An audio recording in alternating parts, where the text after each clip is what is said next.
আসসালামু আলাইকুম। আমি ডাক্তার আবু বকর সিদ্দিক, পূর্ণিমা হোমিও কমপ্লেক্স, মোহাম্মদপুর, ঢাকা। আমাদের শরীরে থ্যালাসেমিয়া কিভাবে বিস্তার লাভ করে এই ব্যাপারে একটু ধারণা দেব। থ্যালাসেমিয়া হলো ইনহেরিটেড ব্লাড ডিসঅর্ডার, অর্থাৎ ইনহেরিটেড হলো বংশানুক্রমিক। আরবিসির সবচেয়ে গুরুত্বপূর্ণ কম্পাউন্ডই হলো হিমোগ্লোবিন। হিমোগ্লোবিনের কাজ হলো আমাদের দেহের অক্সিজেন ও কার্বন ডাই অক্সাইড ট্রান্সপোর্ট করা, অর্থাৎ ফুসফুস হইতে অক্সিজেন নিয়ে আমাদের দেহের বিভিন্ন কোষে সরবরাহ করা এবং কোষের নির্গত কার্বন ডাই অক্সাইড ফুসফুসের মাধ্যমে দেহের বাহিরে নির্গত করা। থ্যালাসেমিয়া সম্পর্কে বিস্তারিত জানতে হলে হিমোগ্লোবিনের গঠন সম্পর্কে জানতে হবে।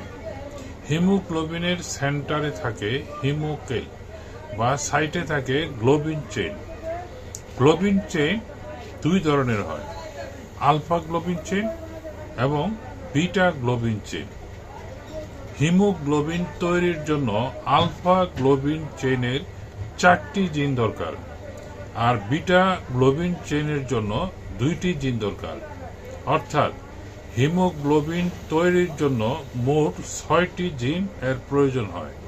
কোনো কারণে এক বা একাধিক জিনের ত্রুটি থাকে তবে হিমোগ্লোবিন তৈরিতে ব্যাঘাত সৃষ্টি হয়, অর্থাৎ কম হিমোগ্লোবিন তৈরি হয়। এতে আমাদের শরীরে অক্সিজেনের ট্রান্সপোর্ট ব্যাহত হয়। ঠিক এইভাবে আমাদের শরীরে থ্যালাসেমিয়া গ্রো করে বা বিস্তার করে বা ডেভেলপ করে। এই প্রক্রিয়াটি আসলে হিমোগ্লোবিনের ত্রুটির জন্যই হয়ে থাকে বা জিনের ত্রুটির জন্যই হয়ে থাকে। আলফা থ্যালাসেমিয়ার একটি জিনের ডিফেক্ট হলে তাকে বলা হয় সাইলেন্ট ক্যারিয়ার। যদি 2টি জিনের ডিফেক্ট হয় সেক্ষেত্রে বলা হয় আলফা থ্যালাসেমিয়া ট্রেইট।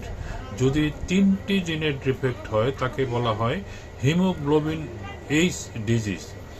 আর যদি 4টি জিনের ডিফেক্ট হয় তখন তাকে বলা হয় হাইড্রোস্পেশালিস্ট।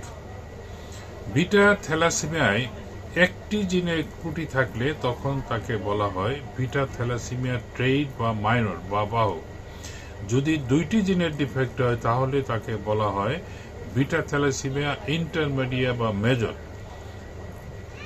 এই হলো আমরা থ্যালাসেমিয়া আমাদের শরীরে কিভাবে বিস্তার লাভ করে সে সম্পর্কে একটু সম্যক ধারণা দিলাম। আপনার সুস্থতা কামনা করে এখানে শেষ করছি। আল্লাহ হাফিজ।